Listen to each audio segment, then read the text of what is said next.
یه پدینگ برای مین من بذارم اینجا که این خیلی نچسبه.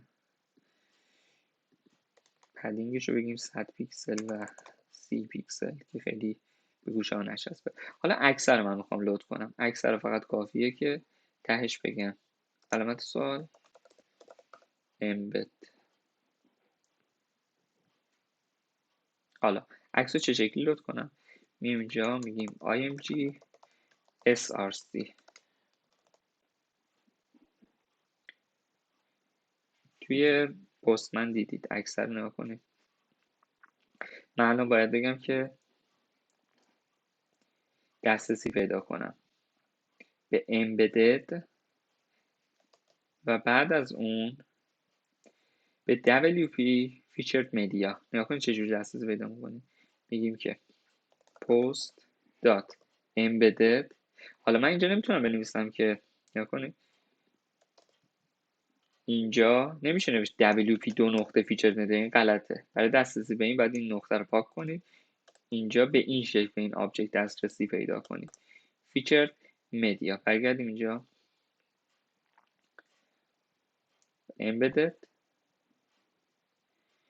featured media که یه دونه آبجکت یه دونه آرایی است، بنابراین باید به خونه آرایی دسترسی پیدا کنید. میگیم featured mediای صفرم. خب featured mediای صفرم کدوم بخشش رو الان نیاز داری؟ من چیزی که ازش میخوام بیاد توی سایز مثلا لارج و سورس URL. این مسیر رو کامل باید بنویسیم. بعد بنویسیم media details size large source URL. میام اینجا dot media details. البته اینم توی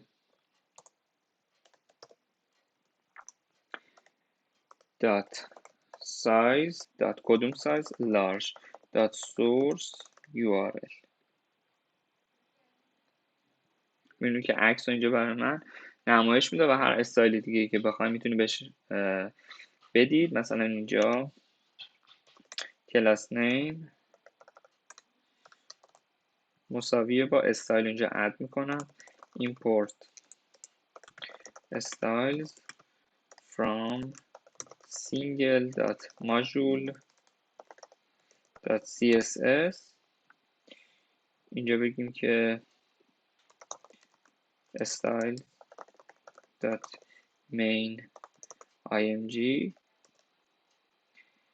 و توی این قسمت main.img رو بهش بگیم که display block مارجین 20 پیکسل و اوتو.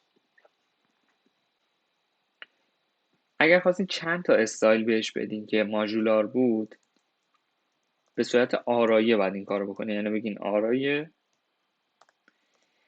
و استایلز داد مثلا اوردرد و یه کلاس دیگه که من میام اینجا کلاس رو تعریف میکنم دات جوین یه اسپیس میام اینجا اوردرد مثلا اینجا بگم که بوردر ردیوس مثلا 20 پیکسل بوردر با ویرگول جدا میکنه به صورت آرایی جوین. به این شکل میتونی چند تا استایل بهش بدی.